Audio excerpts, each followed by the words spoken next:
Jesus Cristo é o Senhor no céu, na terra e debaixo da terra. Ele é santo. Primera de Juan 2, verso 27. Entonces hoy vamos a leer el 28 hasta el capítulo 3, verso 3. Juan habla muchas cosas muy importantes, entonces vamos a solo a estudiar una parte de lo que vamos a leer. Pues la idea no es avanzar bastante, sino poder aprovechar la lectura del libro. Amén. Entonces vamos a leer desde el verso 28, dice: Y ahora, hijitos, permaneced en él.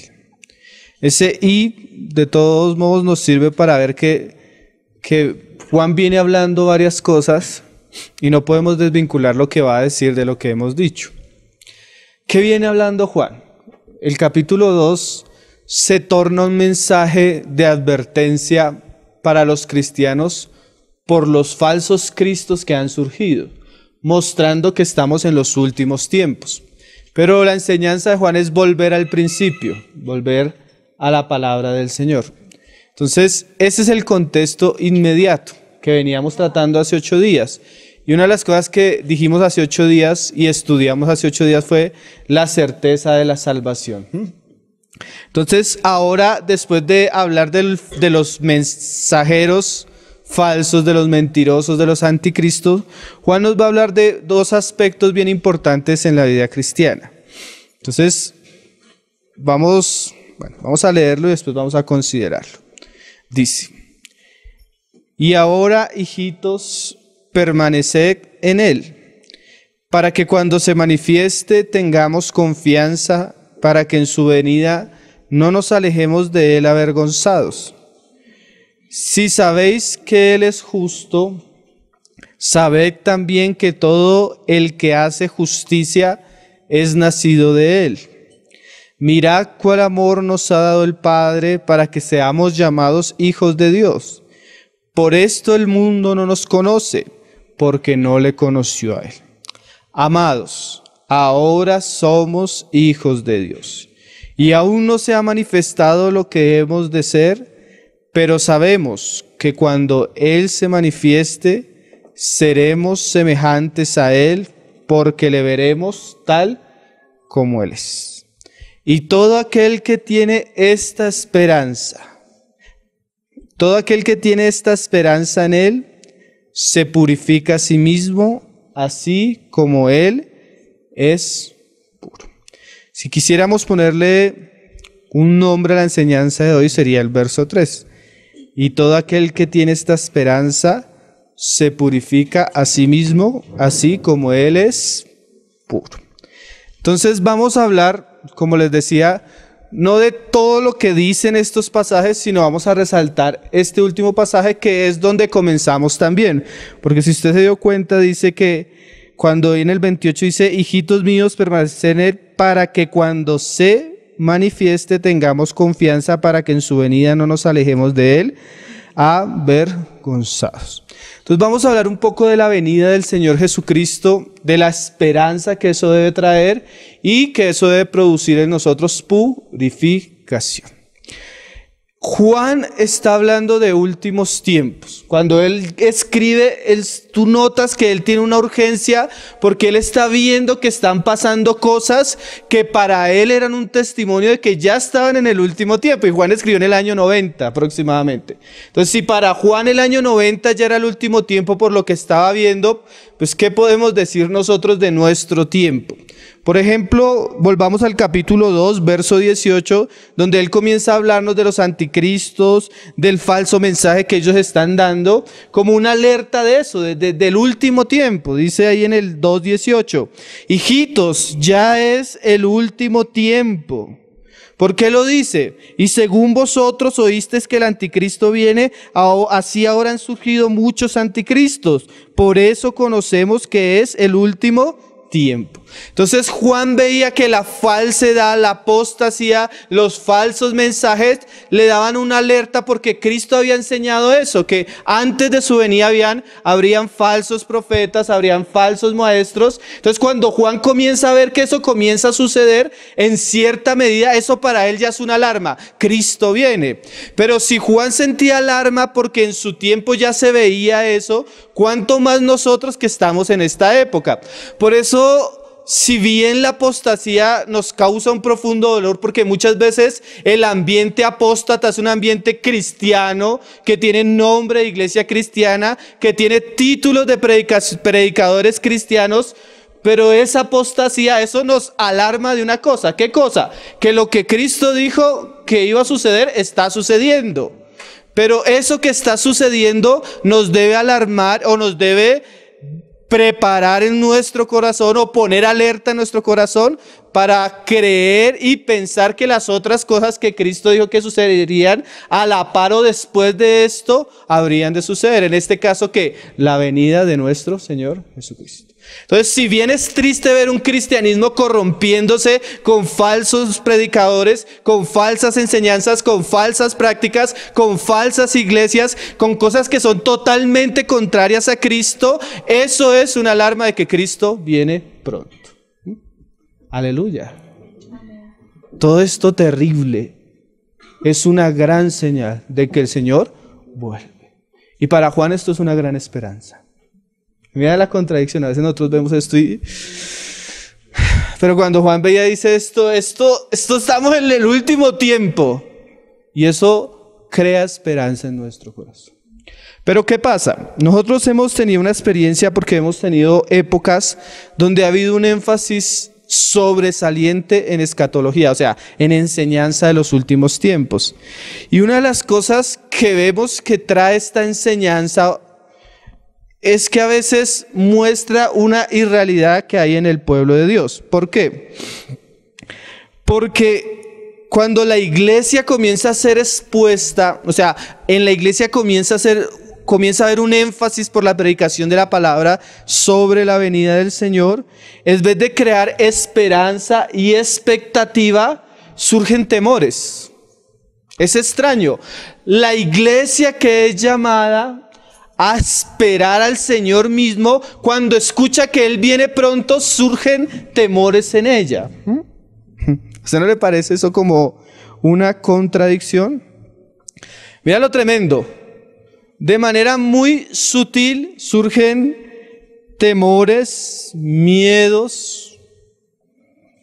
Algunos se sienten frustrados, pero decía un hermano que lo que en realidad pasa cuando comienza a hablarse de que el Señor viene, es que los ídolos que hay en el corazón del hombre comienzan a surgir.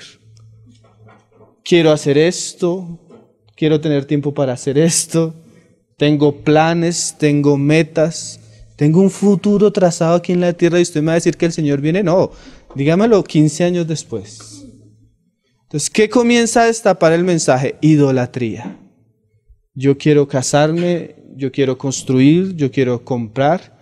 Yo quiero tener una vida en este mundo y usted me dice que Cristo viene ya. Entonces la respuesta a veces de la mayoría de creyentes es que ellos no tienen una esperanza en la venida del Señor. Y yo, como decíamos hace 8 días, si yo escucho un evangelio que me promete vida eterna, que me liga a Dios mismo, la esperanza que yo debo tener no puede ser en esta tierra. Debe ser mayor.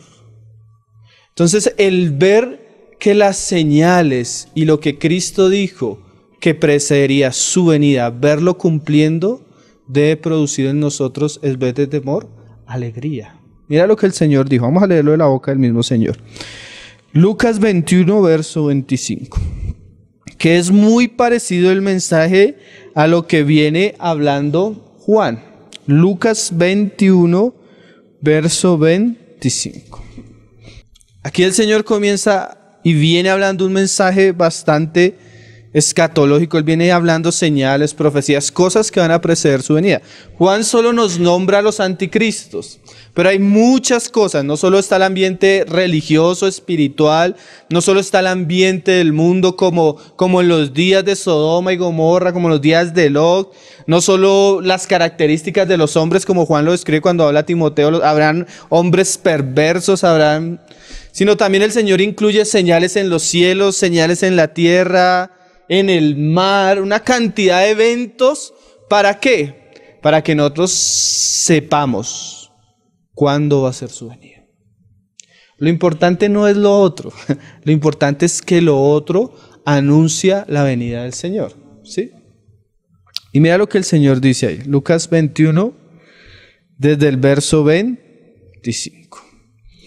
Entonces, después de muchas cosas que él ya viene hablando, dice: habrá señales en el sol, en la luna y en las estrellas, y en la tierra angustias de las gentes, confundidas a causa del bramido del mar y de las olas, desfalleciendo los hombres por el temor y la expectación de las cosas que sobrevendrán en la tierra, porque las potencias de los cielos serán conmovidas. Entonces mira el ambiente que se va a ver antes de la venida del Señor.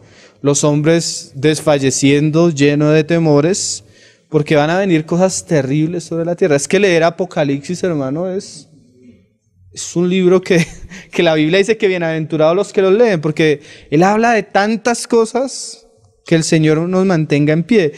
Pero mira lo que dice el Señor. Entonces verán al Hijo del Hombre que vendrá en una nube con poder y gran gloria. Cuando estas cosas comiencen a suceder, porque si hay algo que tiene la palabra de Dios, que el mismo Señor Jesús lo dijo, es que lo que Él dijo se va a cumplir.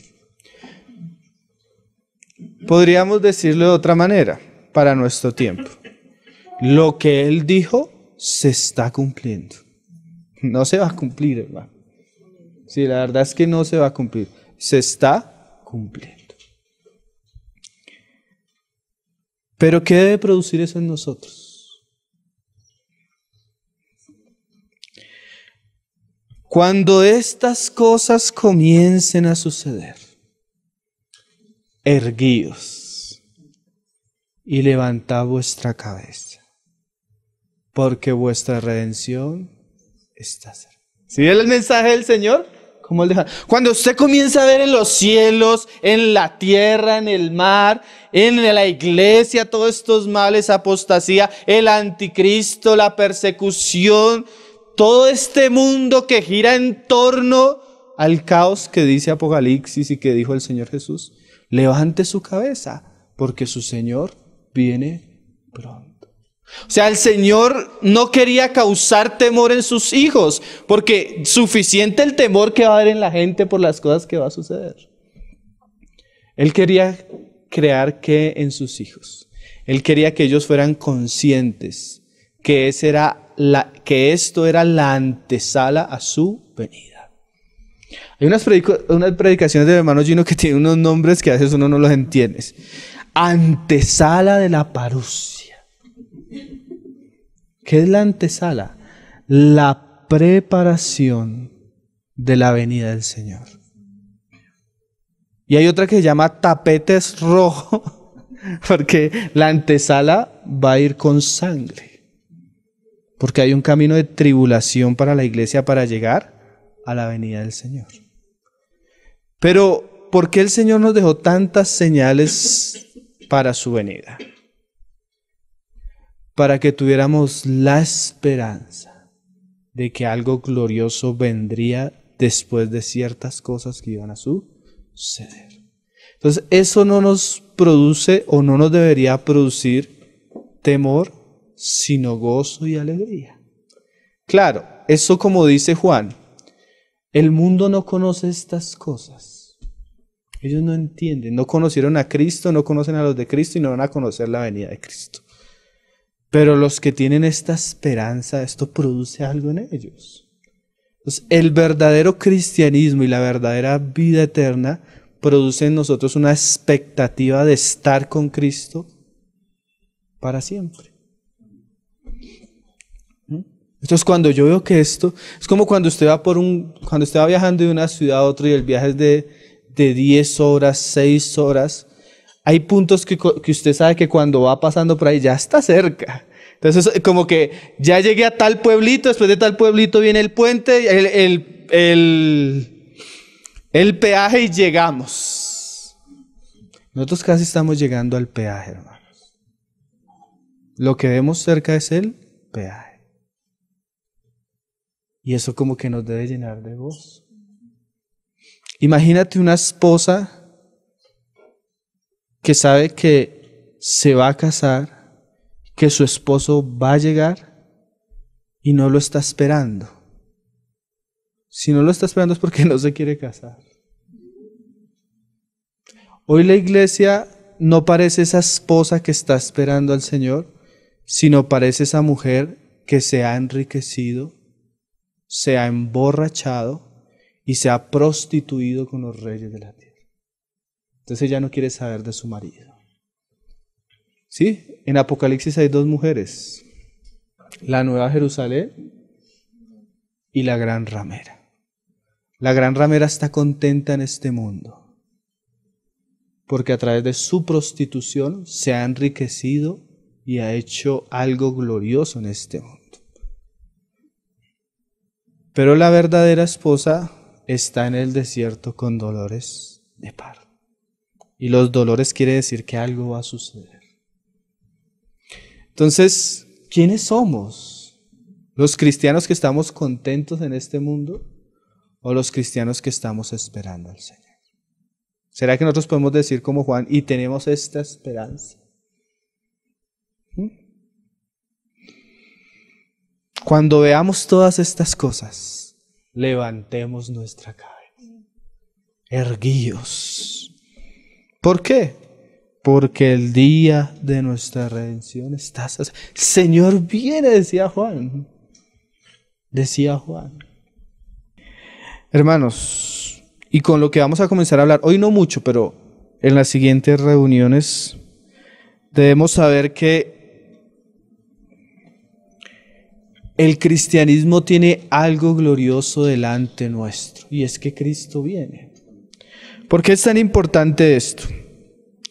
Porque si yo tengo la meta clara, yo voy a mantener el camino firme hasta que llegue allá. O sea, yo tengo que tener una meta clara de cuál es mi vida cristiana. Porque es que a veces los cristianos piensan que su vida cristiana es llegar a ser un gran hombre de Dios aquí en la tierra, un gran predicador, un gran siervo o algo. No, hermano, esos son medios.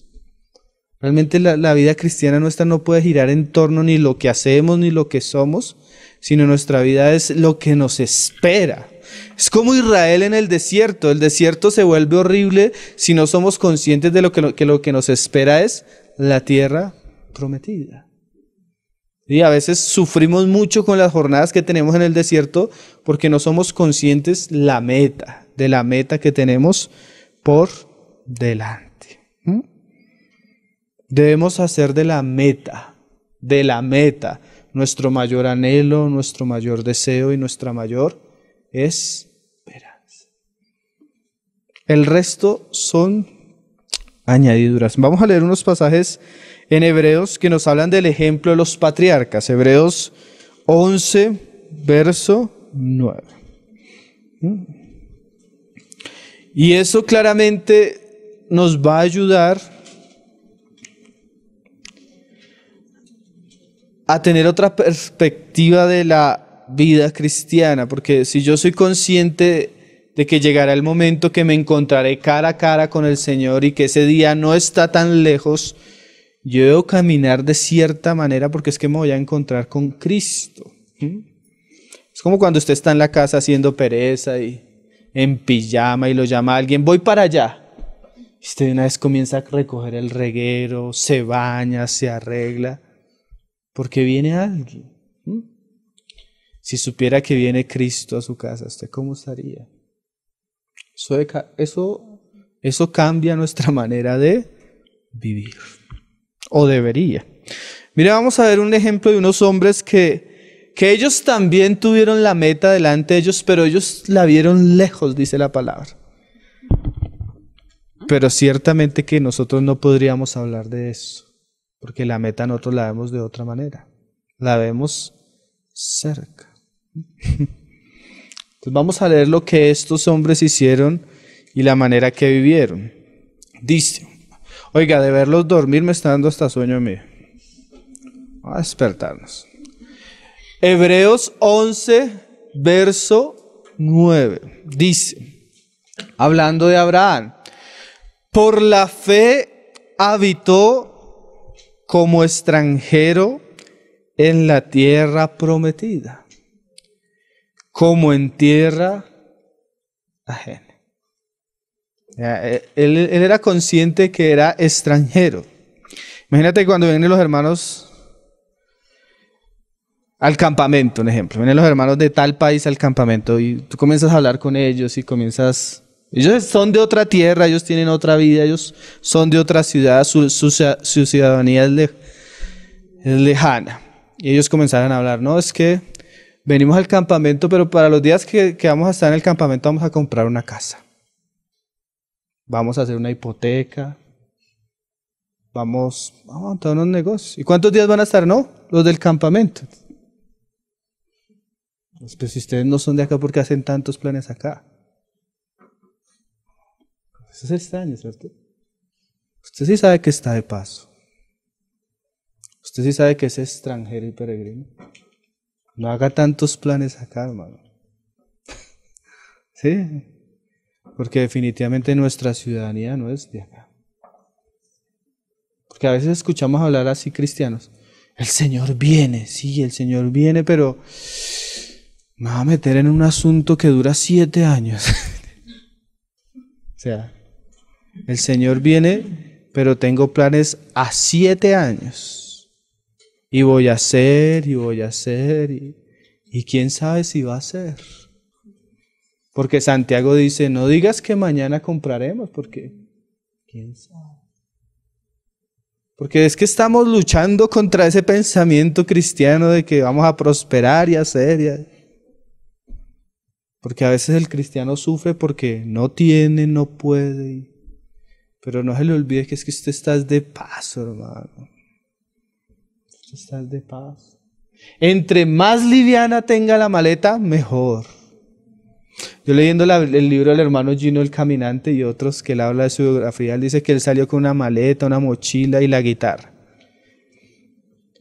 Y que a mitad de camino regaló la guitarra y que al último como que solo dejó una muda de ropa.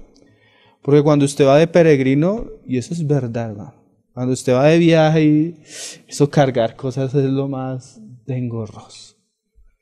Nosotros como cristianos debemos hacer el camino lo más ligero que podamos, hermanos. Lo más ligero que podamos. Señor nos ayude, ¿no? Abraham, mira lo que dice. Dice, ¿por qué? Mira lo que él dice. Que él habitó como extranjero en la tierra prometida, como en tierra ajena, morando en tiendas con Isaac y Jacob, coherederos de la misma promesa. ¿Por qué? Porque esperaba la ciudad que tiene fundamentos, cuyo arquitecto y constructor es Dios. O sea que eso que Juan vio en Apocalipsis, la Nueva Jerusalén, también lo vio Abraham. A Abraham se le permitió ver lo que Dios iba a hacer para su pueblo. Es un lenguaje misterioso, no sabemos qué fuente tenga el autor para decirnos, pero lo dice. Y mira lo que dice en el verso 13, que era el pasaje que queríamos llegar. Dice, conforme a la fe, murieron todos estos sin haber recibido lo prometido, sino mirándolo de lejos. Ahí comenzamos a ver cosas interesantes. Ellos lo vieron de lejos, pero Juan dice que él no lo está viendo de lejos, sino lo está viendo de cerca. Y si usted va en una carrera de atletismo y usted ve la meta por allá lejos, su paso es uno, pero cuando usted ve la meta cerca, su paso no debe ser el mismo. Sí, cuando usted ve esas competencias de atletismo, eso a lo último, dos hombres pareciera que se desgarran por llegar porque es que ya está cerca la meta. ¿Ah? Y eso es lo precioso de entender qué tiempos estamos viviendo. Que eso nos debería llevar a vivir de cierta manera y a creer ciertas cosas. Es que yo digo, si Juan creía que el Señor venía pronto sin ver las cosas que se han visto, ¿cómo no vamos a creerlo nosotros viendo las cosas que se han cumplido, hermano? Es que nomás ver lo que sucedió en el año 48 con Israel, lo que está sucediendo con las naciones, el homosexualismo como en los días, como en Sodoma y Gomorra, la perversión y la maldad, las guerras, las hambres, la pobreza, cómo el evangelio está llegando a todas las naciones de la tierra, cómo los hombres cada vez son más ingratos, son más desleales, más malos, cómo tantas cosas no nos despiertan para levantar nuestra cabeza al cielo, hermano. ¿Cómo no nos despiertan? Si es que ya lo estamos viendo tan cerca. Como ese canto que cantamos nosotros de lo más hermoso que me pudo suceder. La parte de la mitad dice, y aunque a veces sea difícil continuar, sigue adelante. La meta, hermano mío, ya más cerca está. Es que si estos hombres hablaban con una meta cercana, ¿cuánto más nosotros? Dice, sino mirándolo de lejos y creyéndolo y saludando y confesando que eran extranjeros y peregrinos sobre la tierra. Vamos a resaltar esas palabras que son bien interesantes. Mirándolo de lejos. Y esta otra frase, creyéndolo. Porque también cuando se habla mucho de escatología, pasa algo, y eso no solo pasa entre los creyentes, eso como que es algo del hombre aún natural. A los hombres estas cosas les producen curiosidad. Busque usted en internet, YouTube, Nuevo Orden Mundial, y usted va a ver la cantidad de reproducciones que tienen esos temas. Y muchos de los comentarios no son de cristianos.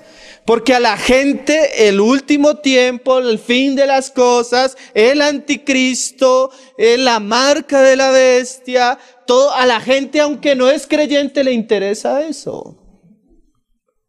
Pero la gente que le interesa eso, tú te das cuenta por su vida y por su conducta que no creen que va a suceder eso. Pero sí les gusta satisfacer su curiosidad mental en esos asuntos. Y a veces los cristianos son así.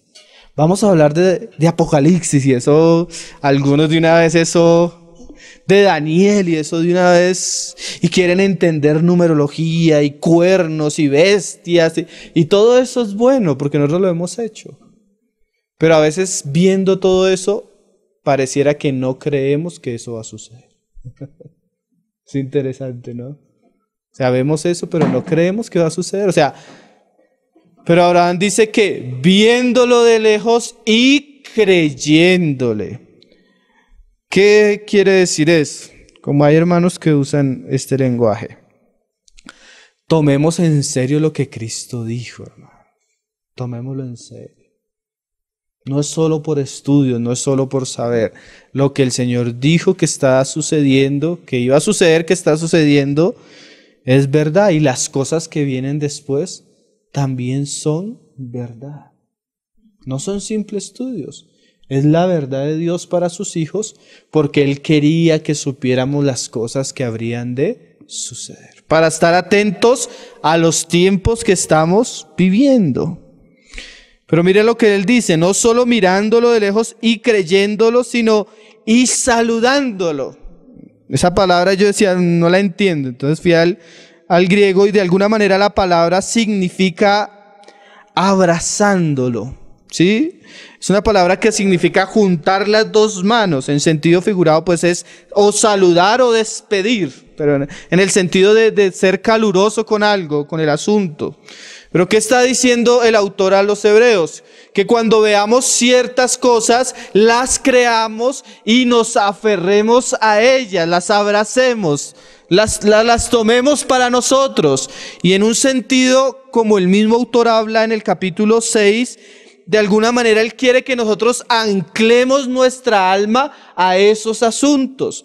Porque si hay algo que es verdad, es que la generación que más debería amar y conocer la escatología es la nuestra. ¿Por qué? Porque todo eso hace que mi alma, cual ancla, sea puesta en un lugar seguro. ¿Cuál lugar seguro? La palabra profética. Más segura, a la cual hacemos bien en estar atentos como una antorcha que alumbra en la oscuridad. Entonces, cuando yo entiendo qué tiempo estoy viviendo, qué cosas vienen y que Cristo viene gracias a que esto me muestra que Él viene, yo voy a anclar mi corazón, mi alma y voy a aferrarme a eso como parte de mi fe. Y no voy a creer todas las porquerías que me distraen de estas grandes verdades. Porque el evangelio de la prosperidad es eso. Y otro tipo de enseñanzas que en vez de mostrarme el tiempo que estamos viviendo y la actitud que deberíamos de tener por causa de ese tiempo, me lleva a ser codicioso, me lleva a ser terrenal y me lleva a amar cosas que Cristo me dice que yo no debo amar. Entonces no podemos llamar esas otras cosas de otra manera. Entonces yo debo ser consciente y debo anclar mi corazón, abrazar esto como una verdad verdadera del cristianismo y vivir conforme a estas verdades. No solo lo creían, sino hacían esas verdades parte de su vida. Leamos el pasaje, Hebreos 6, verso 17, ahorita volvemos al mismo. Mira cómo el autor habla. ¿Por qué el autor está hablando esto? Porque él está tomando como ejemplo una generación de judíos que salió de Egipto, pero que en el camino una y otra vez endurecieron sus corazones y por eso quedaron postrados en el desierto. Y nos dice a nosotros, si ustedes escuchan la exhortación hoy, no endurezcáis vuestros corazones. ¿Por qué? Porque ellos tenían una tierra prometida, pero mientras iban hacia ella, lo único que hacían era quejarse y murmurar porque estaban mejor comiendo la cebolla y la carne en las ollas de los egipcios. ¿No le parece eso muy a nosotros? Cristianos que son llamados a algo glorioso, pero están codiciando y están murmurando y están quejándose y están sufriendo porque su corazón, aunque salió de Egipto, porque aunque su cuerpo salió de Egipto, su corazón todavía está en Egipto. Entonces tenemos cristianos que van para la gloria, pero están mirando hacia atrás. ¿Y qué va a decir el autor a Hebreos? Afírmense, ¿en qué? En la palabra que el Señor les ha dicho. Mira cómo él dice. Por lo cual, tomando el ejemplo de Abraham, queriendo Dios mostrar más abundantemente a los herederos de la promesa la inmutabilidad de su consejo, interpuso juramento. O sea, cuando Dios habla con Abraham y le dice, yo te voy a hacer esto y voy a hacer esto, Dios mira para un lado, Dios mira para el otro y dice, no tengo por quién jurar, entonces voy a jurar por mí mismo para que lo que yo te diga tengas la seguridad de que lo que yo he dicho, la base soy yo mismo, que yo no cambio, yo soy inmutable, lo que yo digo lo cumplo. Entonces eso es lo que estamos diciendo ahorita, lo que Cristo dijo se cumple. Los cielos y la tierra pasarán, pero Él no pasará. Entonces, ¿qué hizo Abraham? Puso su confianza en el dicho de el Señor. Y eso es lo que quiere resaltar el autor a Hebreos. ¿Para qué? Para que no caigamos en el desierto. Dice, para que por dos cosas inmutables en las cuales es imposible que Dios mienta. Hermanos, que cuando Dios habla, Él no miente. Cuando Dios dice que las naciones trabajan para el fuego, Él no está mintiendo. Así va a suceder.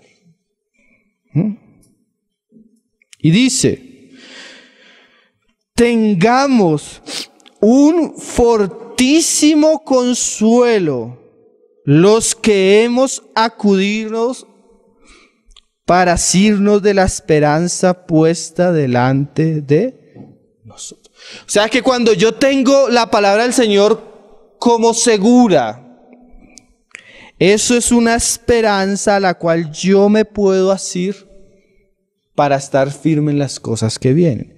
Y ahora él va a usar el ejemplo del ancla, la cual tenemos como segura y firme ancla del alma. O sea que yo debo atar mi corazón, mis pensamientos, mi sentir, mi deseo a lo que Dios ha dicho.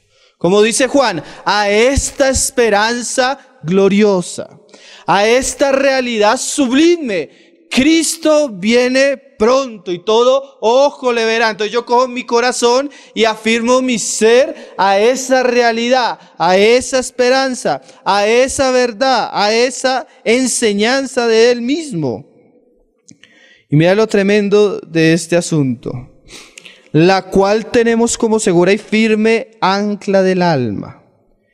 Pero mira que cuando un ancla usted la manda al mar. Pero el ancla que aquí Juan está hablando es un ancla que penetra hasta dentro del velo. Es el lenguaje. O sea, el hombre ancla su corazón en las cosas de la tierra. Pero el creyente debe coger su ancla y dejar que ella penetre hasta el lugar santísimo y se afirme en lo que es santo, santo, santo.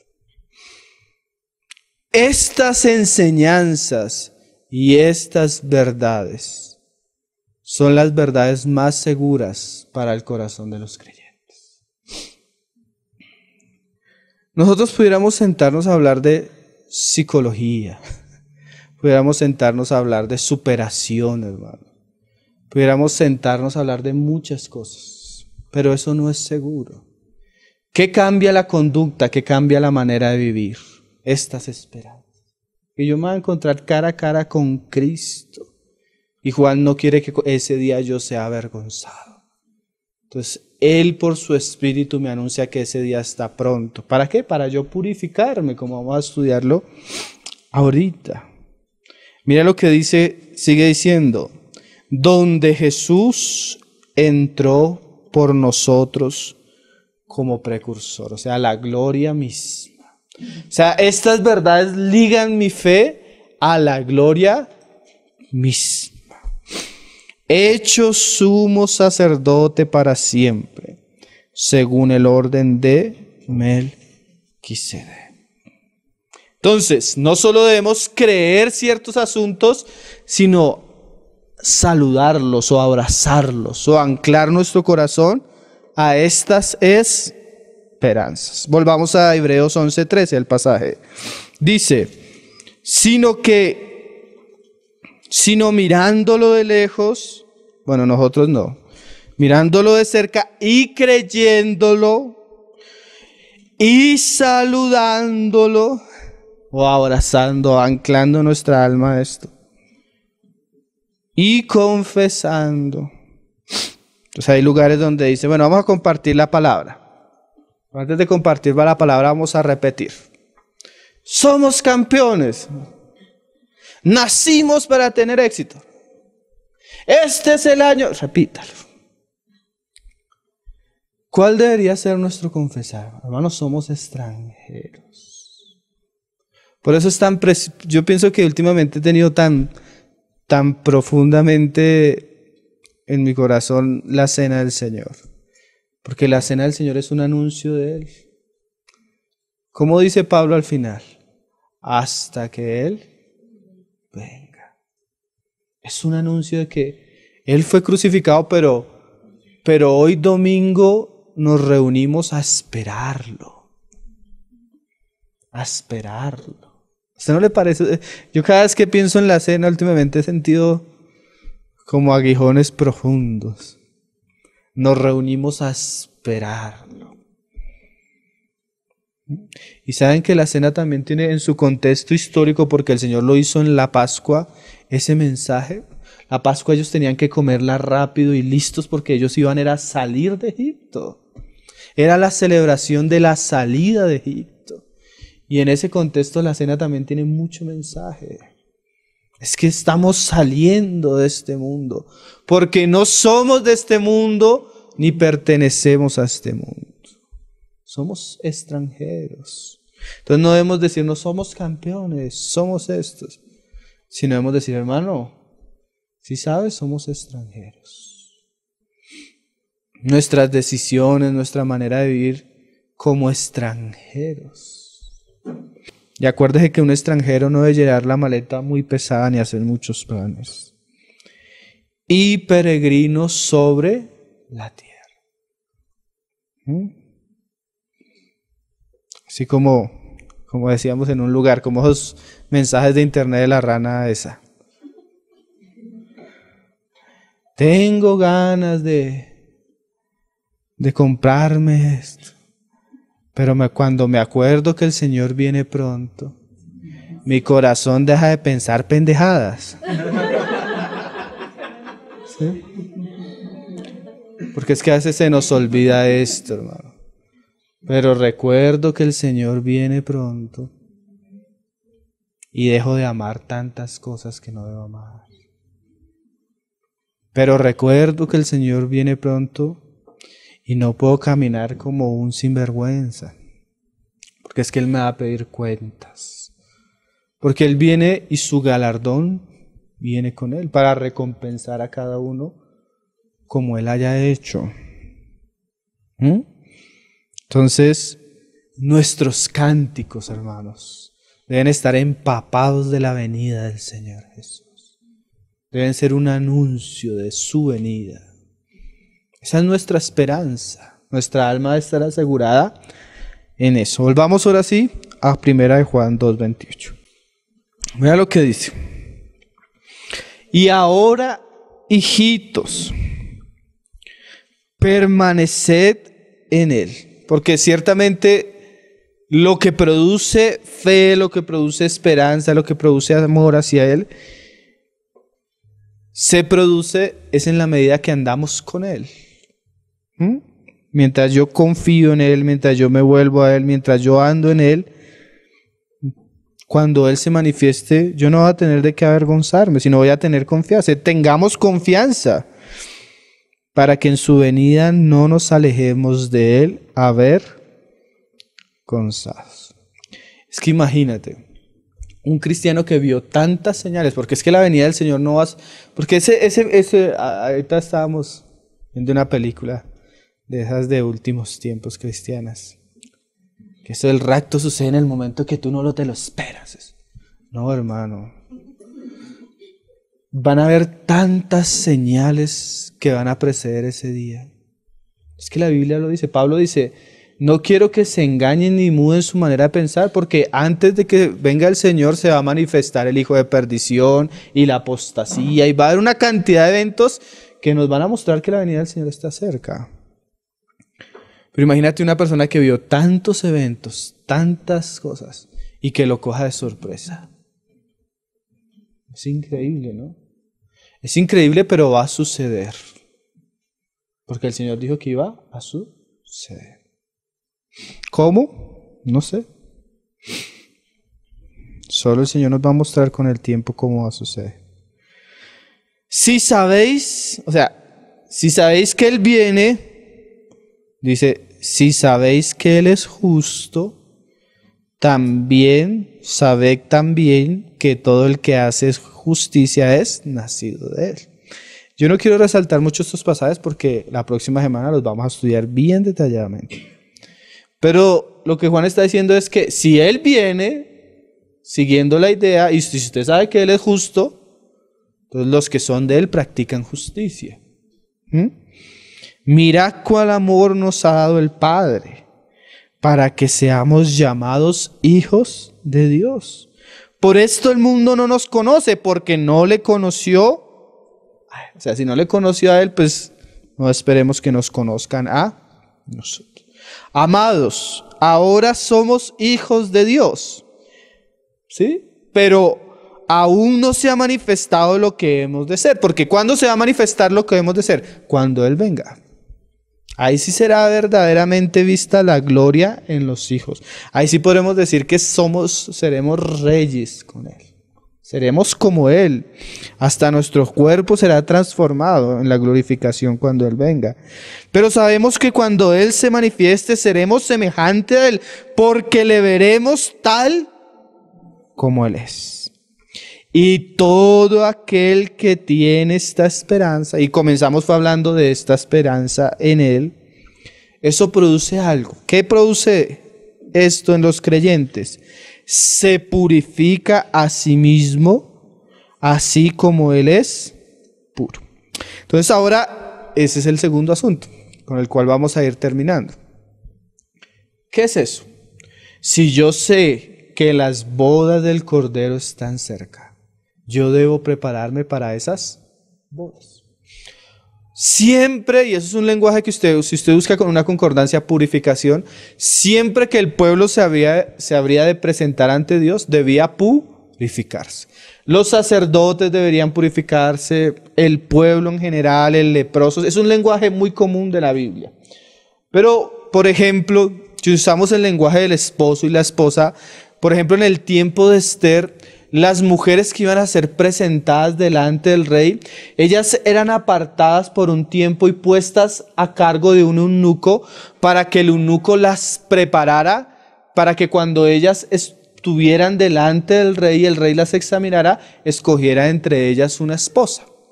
La preparación duraba meses y ellas en esos meses debían lavarse con ciertos perfumes, con ciertas hierbas, porque era toda una preparación, porque es que era que se iban a casar no con el vecino, sino con el rey. Era con el rey. Y nosotros nos vamos a casar es con el Rey de Reyes. Es que imagínate, ni siquiera los querubines que fueron creados para estar en su presencia y en su gloria pueden levantar la cara delante de Él, sino ellos se cubren. O sea, vamos a estar en la presencia del Rey que es santo, santo, santo. Nosotros no necesitamos 3 meses de purificación, hermano, ni 1 año de purificación, sino necesitamos una vida llena de asuntos que nos purifiquen para ese día. Y aquí el Señor pone la responsabilidad en el creyente. Él se purifica, o sea, si él tiene la esperanza, él se va a purificar. Hay muchos aspectos que hablan de purificación, pero yo hoy solo voy a resaltar uno que en sí resume los otros, en el cual el creyente debe tener responsabilidad para estar puro delante del Señor. El mismo Señor nos dijo cuál es el ingrediente para purificarnos, Efesios 5, verso 25. La manera como Él va a purificar a su esposa, cómo Él ha querido preparar a su esposa. Y lo usa en el lenguaje del matrimonio. Muchas veces cuando vamos a hablar de la responsabilidad del varón en su hogar, especialmente con su esposa, entramos por estos pasajes. Pero Pablo usa estos pasajes para mostrarnos la manera como Cristo purifica a su esposa para presentársela como una novia sin mancha y sin arruga. Entonces vamos a leer el pasaje y vamos a ver cómo nos purificamos a sí mismo si tenemos la esperanza del Señor. Porque ese es el otro asunto. Y yo no estoy en contra de muchas cosas, pero sí me asusta esto. Hermano, el Señor viene pronto. Entonces a veces la respuesta del corazón es de los creyentes, no, pues busquemos qué hacer, vámonos. Nada. Pero muchas veces la respuesta del creyente no es lo que la palabra dice. Muchos no dicen, el Señor viene pronto, purifiquémonos. No lo dicen. Mi esposa en estos días que estábamos en una finca por allá, alejado de la contaminación del mundo, santos, le decía a unas personas, usted puede estar acá sin televisión y sin internet y ser más inmundo del que vive en una ciudad. Porque no pensemos que la purificación es algo externo. Es interno, hermano. A sí mismos. Y tuvimos sospechas. Que los hermanos que se habían apartado para estar en cierto lugar no estaban tan puros por dentro como estaban externamente. Porque yo puedo irme a un lugar y estar haciendo en ese lugar cosas terribles. La purificación es primeramente interna, hermanos. Porque si usted mira la historia, muchas falsas sectas vendieron todo, se fueron a vivir solos, y el que los llevó a vivir solos terminó acostándose con las esposas de los hermanos. Eso hay muchas historias, hermano, de vida en comunidad terribles. Porque la purificación no es externa, hermanos, es interna. Como dijo Paul Washer un día, cuando él se fue a vivir a Perú, él vivía en el cartucho de la ciudad donde él vivía, y era un hombre santo. ¿Por qué lo decimos? Porque nosotros pudimos vivir en una cloaca y ser santos. ¿Sí? Pero pudimos vivir en un monasterio y las monjitas terminar casándose entre ellas. La purificación es primeramente interna. Señor nos ayude. Porque a veces queremos solucionar el asunto con cosas que no tratan lo interno. Señor nos ayude. Yo sé que hay hermanos que piensan diferente en ciertas cosas. Cada uno como el Señor le vaya mostrando, pero esa purificación a sí mismo es interna. Por eso dice Pablo, ten cuidado de ti mismo. Dice, maridos, vamos a ver el medio con el que el Señor nos purifica. Maridos, amad a vuestras mujeres. ¿Cómo? Así como Cristo amó a la iglesia y se entregó a sí mismo por ella, para santificar. Y vamos a ver la manera como Cristo, el buen marido, el marido que es ejemplo, que está santificando a la iglesia, santifica a su iglesia, la purifica, habiéndola purificado por el lavamiento, en el lavamiento del agua por la palabra, a fin de presentársela a sí mismo una iglesia gloriosa, que no tuviese mancha ni arruga ni cosa semejante, sino que fuese santa y sin mancha. Entonces, ¿qué hizo Cristo? ¿Cuál es el instrumento con el cual Cristo purifica a su iglesia para presentársela santa y sin mancha? La palabra. O sea, el ungüento, el aceite, el agua divina que Dios nos ha dado para purificarnos a nosotros mismos es la palabra de Dios. Dice el Salmo 12, verso 6, siguiendo las mismas palabras que Pablo habla. Mira cómo dice el salmista, y hay muchos pasajes que hablan de esto. Los profetas decían que el Señor iba a abrir un manantial de agua limpia y pura, que iba a limpiar nuestras inmundicias y nuestros pecados. Eso era la palabra del Señor. Mira cómo lo dice el salmista, Salmos 12, verso 6. Las palabras de Jehová son limpias. Salmo 12, verso 6. Las palabras de Jehová son limpias, como plata refinada en horno de tierra, purificada 7 veces. O sea, o como dice el otro salmista, tu palabra es sumamente pura. Entonces, ¿cuál es el instrumento que el Señor, por amor a su iglesia, le da a ella para que ella se purifique a sí misma? La palabra de Dios. Entonces, una de las grandes responsabilidades que tiene el creyente que sabe que su Señor viene pronto es sumergirse en la palabra del Señor, porque esa palabra que es sumamente pura tiene la capacidad de purificarnos a nosotros mismos. He aquí lo importante de reuniones como estas, he aquí lo importante del ministerio de la palabra, de la literatura, de los mensajes, porque esa es la manera que Dios ha escogido para purificar a su pueblo. Vamos a ver un ejemplo para ir terminando. El ejemplo de un leproso que pasó de ser un hombre totalmente inmundo a ser un hombre que tenía la piel como la de un bebé. Nada mal. Vamos a leerlo. Segunda de Reyes 5:9. El Jordán es una figura del río de Dios, un río que limpia, un río que purifica, un río que sana, un río que quita nuestras inmundicias, un río que nos libra de nosotros mismos, un río que nos libra de la carne, de sus bajezas, de sus corrupciones, de sus vicios. Y ese río es la palabra del Señor. Entonces vamos a leer desde el capítulo 5, verso 9.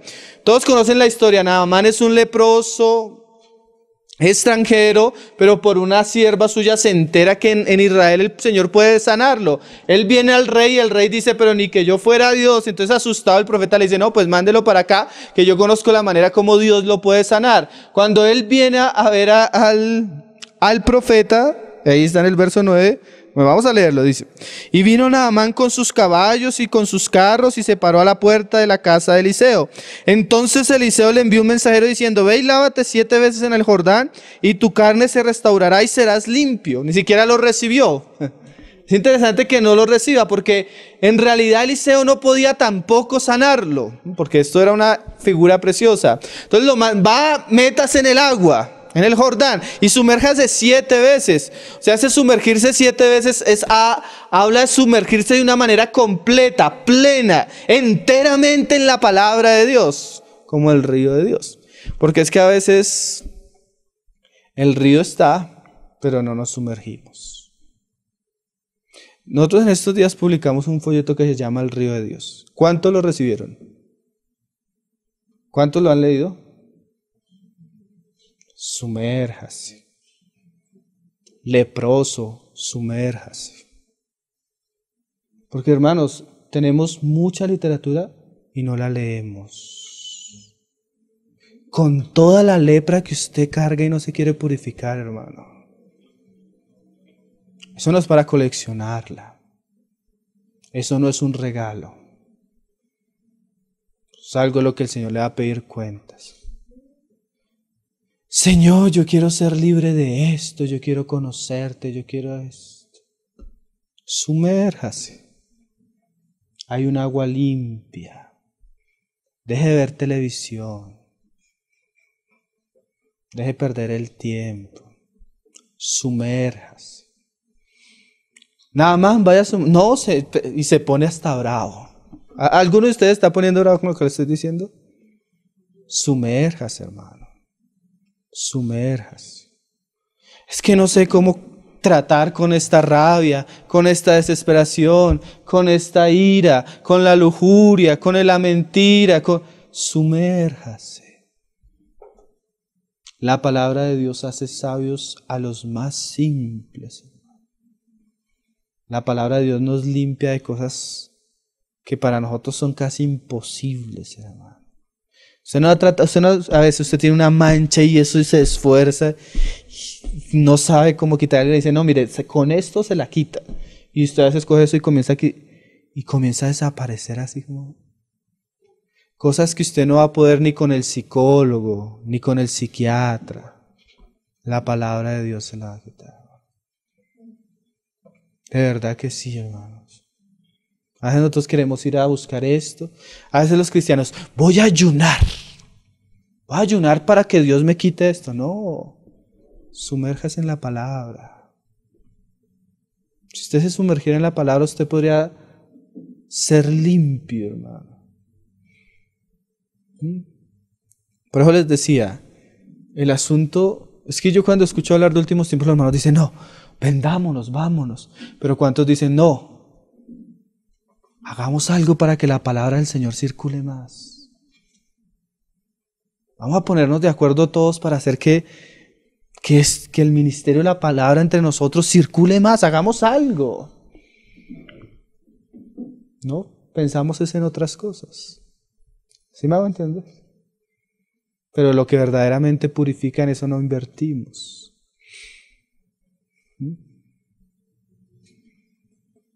Me hallo metiendo en un problema por hablar estas cosas en un lugar. Vámonos, hagamos. Pero ¿acaso el Señor no nos puso para hacer luz en las tinieblas? ¿Cómo vamos a hacer luz nosotros 5 por allá escondidos, hermano? No deberíamos estar acá y hablar más fuerte, más alto, que seamos escuchados. No debería el ministerio de la palabra abrirse y ensancharse para que corra y corra y corra y corra y muchos sean salvos y los que estamos perseverando seamos santificados. Pero mira lo que le pasó a Eliseo. Entonces a Eliseo a Naamán, y Naamán se fue enojado, diciendo: he aquí yo decía para mí, saldrá él luego. Quería que le hicieran antesala. Porque así somos nosotros. Porque a veces uno, hermano, tengo problemas con la pornografía y no sé cómo dejarla, hermano. 10 años. Yo no lo mira, hermano. Léete tal libro, tal libro, tal libro, escucha tales prédicas, tales prédicas. Uy, no, hermano. Entonces ya le doy la pastilla de la libertad. A ver que los cristianos son así, hermanos. Leer 100 páginas. 100 páginas de un libro, hermano. No, hermano. Que los cristianos somos así. 100 páginas. 100 páginas, hermano. Uy, no. Porque hay un río, pero no queremos sumergirnos. No queremos, hermano. Estamos considerando la posibilidad de no volver a regalar literatura. Porque la mayoría de los hermanos la están leyendo, hermanos.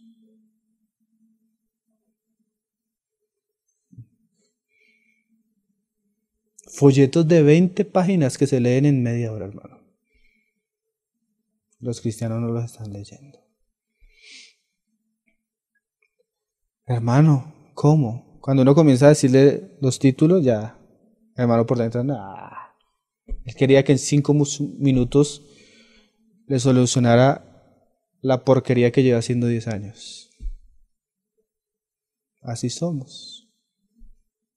Llenos de inmundicia por dentro y queremos que el Señor nos lo solucione así. Y el Señor sí nos ha dado medios para ser puros, hermano.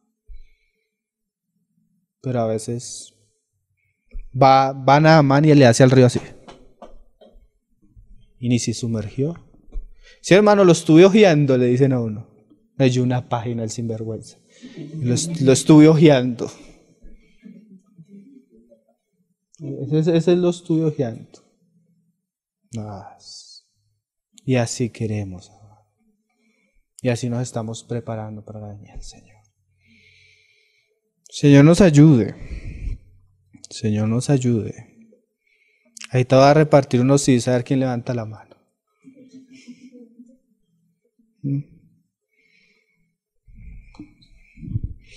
Entonces Naamán se fue enojado diciendo: he aquí yo decía para mí, saldrá luego. ¿Qué hace, hermano, tengo un problema allá en mi casa. Y él cree que con que el hermano vaya a la casa le va a solucionar el problema.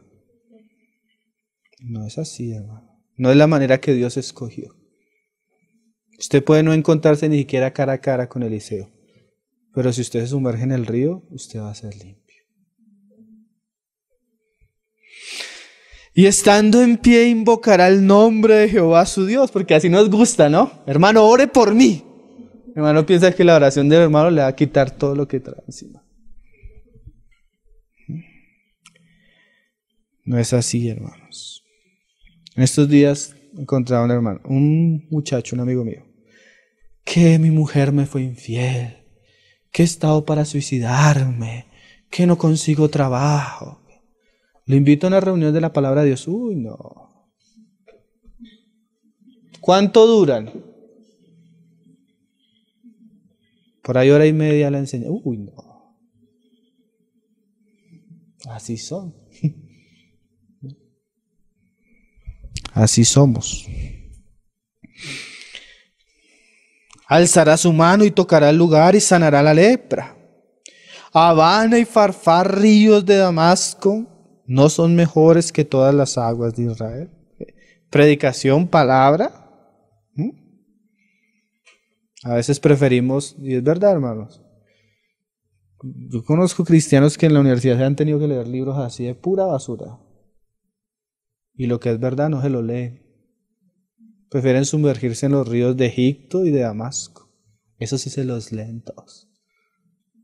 Una predicación de 1 hora y media no se la ven, pero se ven películas de 2 horas y media. Partidos de fútbol de 2 horas. Documentales de 2 horas. Y no, ven una predica y 1 hora y 45. Eso es un agravio contra mí, eso contra mi dignidad y mi tiempo.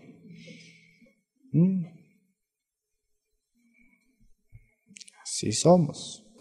Y dice: Habana y Farfar, ríos de Damasco, ¿no son mejores que todas las aguas de Israel?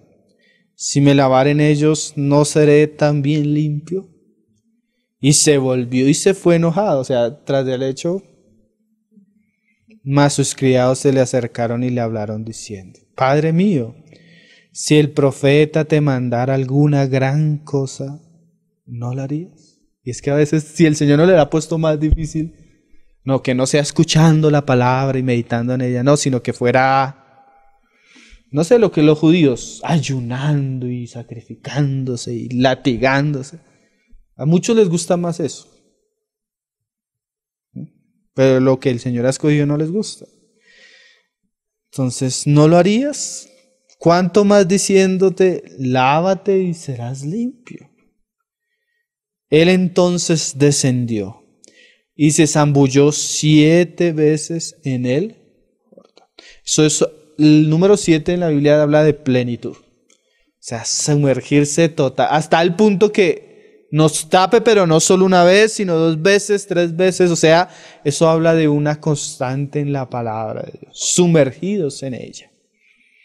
Dice: Él entonces descendió y se zambulló 7 veces en el Jordán, conforme a la palabra del varón de Dios, y su carne se volvió como la carne de un niño, y quedó limpio. ¿Qué es eso? Purificación. El que se sumerge va a ser puro. Vamos a leer un pasaje en Romanos 6 para ir terminando. Este ya es el penúltimo, de por qué es tan importante sumergirnos en el agua de la palabra de Dios. Y por qué les digo que hay muchos aspectos de purificación en las Escrituras, pero que en este se resume. Vamos a leerlo para entenderlo. Pablo nos hace una buena descripción de esto.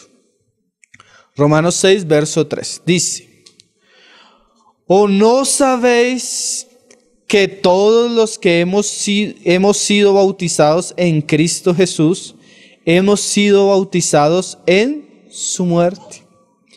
Porque somos sepultados juntamente con Él para muerte por el bautismo, a fin de que como Cristo resucitó de los muertos por la gloria del Padre, así también nosotros andemos en vida nueva. Muchas veces nosotros, yo una vez estuvimos en un lugar y habían bautismos. Entonces, antes de que los hermanos se bautizaran, un hermano cogió todos los pasajes que hablaban del bautismo y se los explicó a los hermanos. Pero, ¿qué pasa? Que hay pasajes que hablan del bautismo no refiriéndose al bautismo. ¿Cómo así?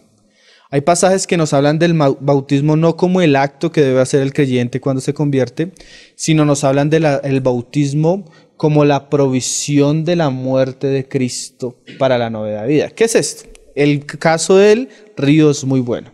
¿Por qué? La muerte de Cristo aquí es comparada, las virtudes del sacrificio de la muerte de Cristo son como comparadas con un río donde el hombre se debe sumergir para disfrutar todo lo que Cristo hizo y para experimentar una nueva vida saliendo del río. Eso es, ahí hay figuras muy interesantes. Nosotros compartimos una vez la enseñanza sobre la lepra, el cristiano y el leproso, donde se habla de esto. Y la figura es más sencilla. ¿Qué es esto? Cuando el leproso iba siendo purificado, se debía sacrificar una palomilla, una avecilla. Entonces había una fuente de agua. Entonces se cogía la sangre de la palomilla y se ponía junto a la fuente. De modo que cuando la fuente de agua salía con la sangre de la avecilla. Entonces el sacerdote cogía hisopo, hisopo y untaba eso y se lo aspercía al judío leproso para limpiarlo. Eso es una figura. ¿Qué es eso? El río es la palabra de Dios o la fuente de agua. La muerte de Cristo es transmitida a través del río porque se ponía la sangre de la vecilla sobre el río. Entonces, ¿qué es el ministerio de la palabra? El ministerio de la palabra en la iglesia trae como una fuente las virtudes del sacrificio de Cristo para que el cristiano, al conocer a Cristo y el sacrificio de Cristo, sea limpio de su lepra. ¿Sí está viendo la figura?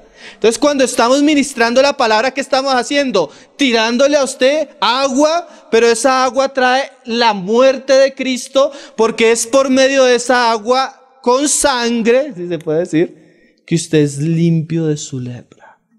Entonces, el ministerio de la palabra tiene la virtud de traer las grandes riquezas de Cristo al creyente para que por medio de ellas el creyente se purifique de su inmundicia.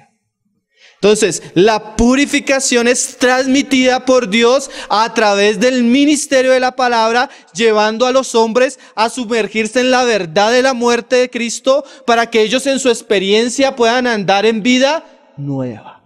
O en el caso de Naamán, puedan andar en limpieza y novedad de vida. O con la carne como la de un niño. ¿Sí lo entendió?